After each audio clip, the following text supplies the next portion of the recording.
All right, let's go to a question right here. Carlos, I think this might be more to you about purpose in life and how we're living our life today. Are we doing it wrong? You experienced the Amish. You were there with the family, with community. Yeah. Nowadays, we live in a life. We go to work. We spend 8 hours a day, 10 with the traveling. Yeah.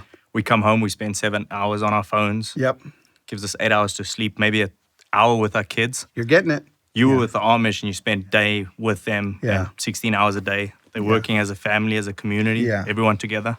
How much of a separation is that from where we used to be in life and where we are today? Yeah, that's it's a very important question, because you're not just questioning our purpose, you're actually questioning our society, and you're questioning the standards at which we are now living.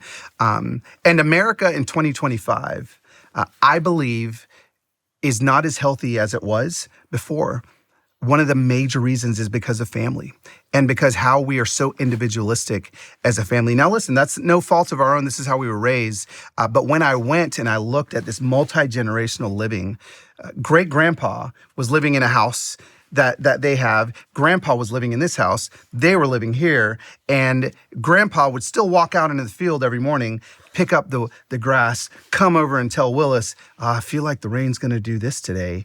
And he still had a sense of purpose. Like I think a lot of our older generation feels pretty purposeless now. And so I love that question, because I do feel like what it showed me was a lot of our purpose, especially within family, has been getting lost. And I feel like these screens are our kids are growing up seeing the backside of a phone instead of our eyes.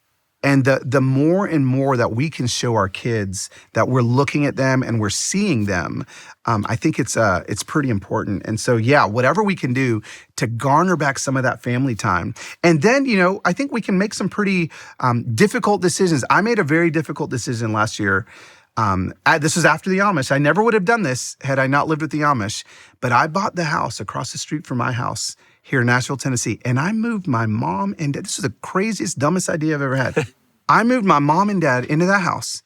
My mom, who is 72 years old, my dad, who's 83 years old, my mom still treats me like I'm 15 years old. She's still like, Carlos, you got home really late last night. I'm like, quit looking out the window, Right. But there's something beautiful about that. Not everybody can do that, but I wanted to gain a sense of what purpose looked like outside of my job. I think jobs are very important. I've got a lot of big dreams and goals and visions for my company and things that I'm trying to build. But all of those are inclusive with my family, right? So that's a great question. It is, and I'm glad you brought it up, because I've said this 100,000 times on the air. Yeah. I think there's two types of purpose that every human has. Yeah. And you touched on it. There's professional purpose. Yep.